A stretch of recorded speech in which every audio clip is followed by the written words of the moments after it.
drage poslušalke in cenjeni poslušalci, en lep pozdrav iz Benečije.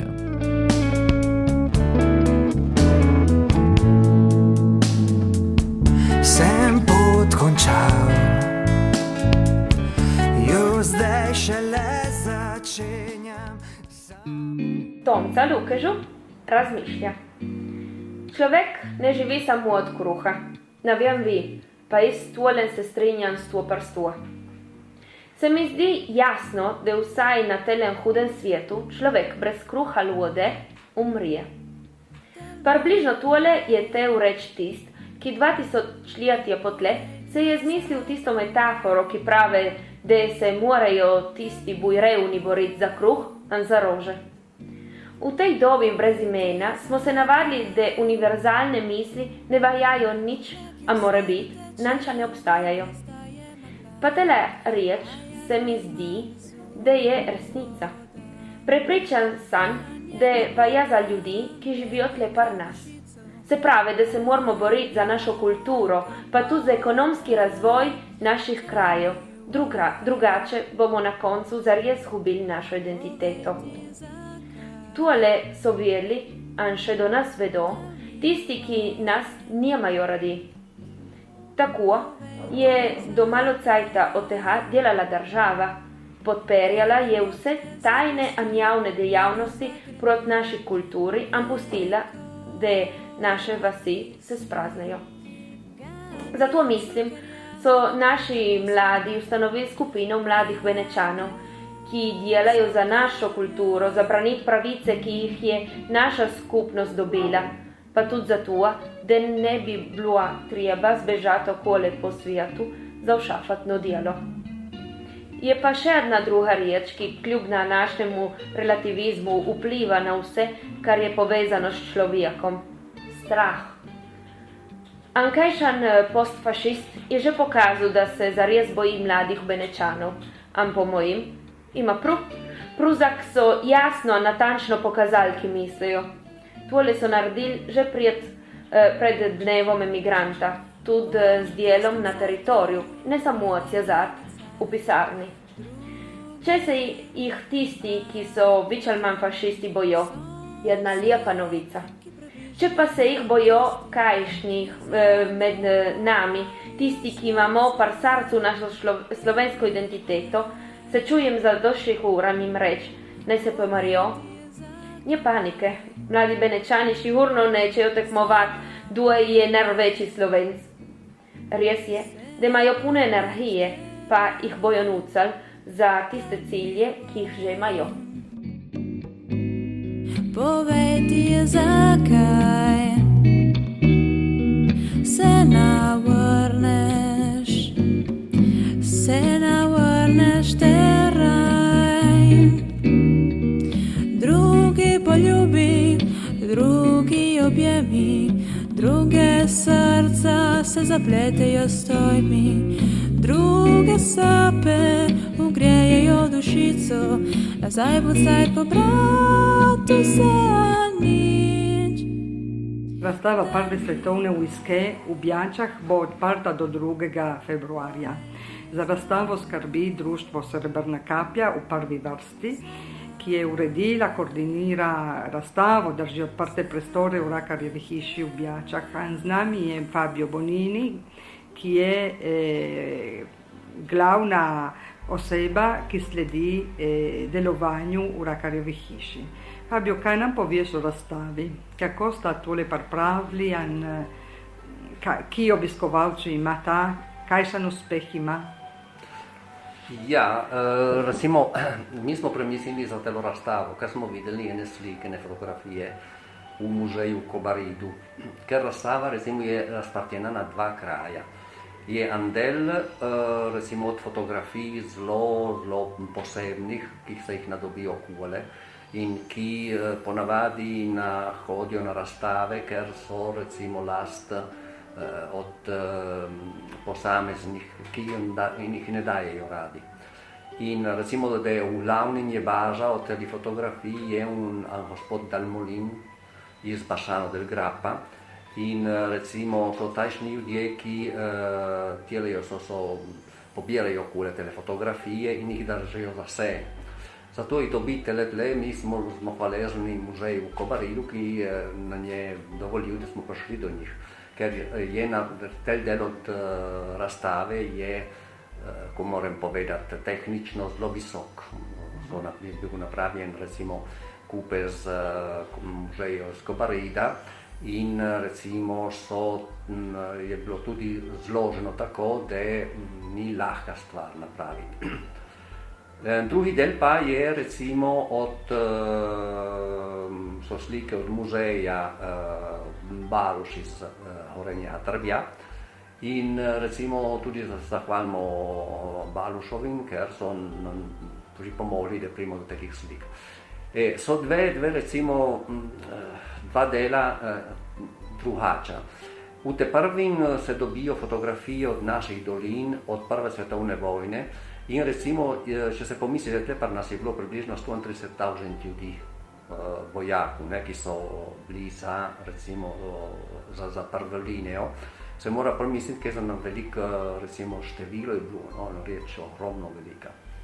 In kar je zanimivo je en kup telih fotografij od Podbonesca, potem je od Špetra en kup, zelo zanimive tiste od Špetra, potem recimo od tiste železnice, tiste ferrovije iz Čedada, ki je potem šla v Kobarid, ki so jo prenovili po vojni. In recimo tako se vidi tam, kakšna je bila vojna, potem so recimo bolnice, so centri, kjer so meso delali in vse tiste. Zelo velika stvar, zelo velika stvar. Ta drugi del pa je, recimo smo hoteli pokazati s tem fotografij z muzeja Baluša, da vojna ni, tako se pravi ponavadi, lepa stvar, da je tako, kako smo morali reči, da je vse lepo in da so tako heroji in tiste. In recimo v tem in drugim delu se začne s tistim, ki so bili ranjeni, do te mrtvih, do ujetih, do kaj so recimo potrpeli tisti, ki so bili po vaseh, ki so recimo morali potrpeti vojno na svojih plečah. In ta recimo je, kar smo videli, zaniman kup, ker ponavadi ne vidiš takšnih fotografij, ker videti recimo 10 fotografij od ljudi ranjenih ali videti 10 fotografij, tele so dimenzije recimo, ubitih, in če vidiš ljudi ubite recimo na stvari jih videti tam, ker vidiš nekaj žakja, to so jih prenašali noge, ali da je bil eden ubit, je brez glave in tajšno, so fotografije malo trde. Ma so tudi fotografije od Balušovih so bile narejene tle okoli nas ali pa ne? Tle po naših dolinah? Pol in pol, ker recimo Baluš kot vsi teli, ki pobirajo te materijale, oni hodijo po telih, recimo, merkatinih, po telih majhnih trgih, kjer je recimo kupijo telo blago. In recimo, kar je zanimivo tistih od Balušev je tudi, ker mi smo hoteli pokazati, kaj je bila Prva svetovna vojna pri nas. In za vam povedati, kaj je zanimive, so dve fotografije od Trbja, Gorenja Trbja, od tistih časov. In kar je zanimivo, vsak vidi takoj, je, da hiše ten čas so bile v glavnem pokrite s slamo. In to se razume, zakaj so se tako bili požari veliki, ko se je to zažalo vse. Recimo od začetka je bilo malo tako še skeptičizma, nismo imeli dosti ljudi, pa potem se je odprlo, se je potem zdaj recimo imamo en kup vprašanj, obiskovalcev in je zelo zanimivo. Dela cel teden, od jutra do noč, a gledaš vmes, od teh vsadanjih reči, kaj te ostane? Iz Nediških dolin Sveta Maša po slovensko vsako soboto ob 7. zvečer v Farni cerkvi v Špetru. Bjača, u Rakarjevom hramu razstava Prva svetovna vojska u Benečiji, ki organizajo kulturno društvo Srebrna kaplja, Videnska pokrajina, Gorska skupnost ter Nediža Brda, Kobariški muzej in Beneška galerija. Bo odprta ob sobotah do nedelja od 10. do popoldan, do 2. februarja. Špetar, slovensko multimedialno okno Smo bo odprto vsako soboto od 10. do 5. popoldan ali pa po dogovoru. Vrtača Savodnje, do konca ženarja je na ogled v centru razstava fotografij Darja Silmaca o Matajurju. In še... V soboto 1. februarja v gledališču Ristori bo slovensko stalno gledališče ob 8:30 zvečer uprizorili drama Plemena, ki predstavlja problematiko gluhih oseb.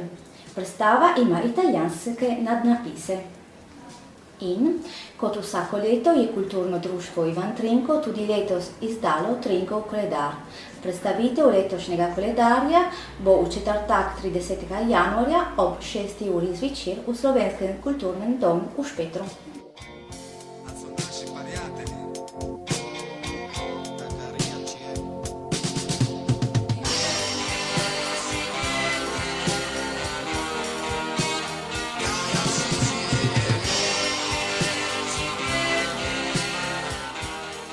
Beneško gledališče je na dan imigranta pripravil novo komedijo Hipnoza.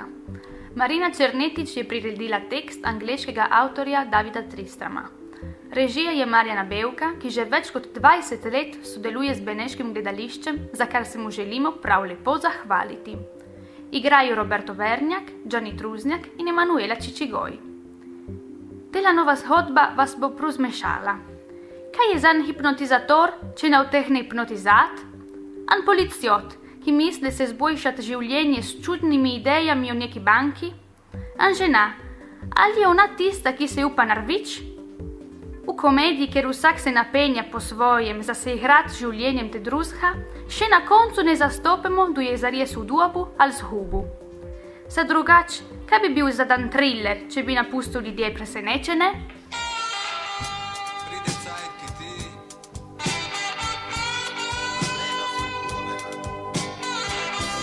gleda samua.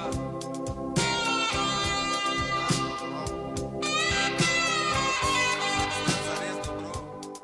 Za danas je vse, se slišimo spet čez en teden, a lep pozdrav iz Benečije.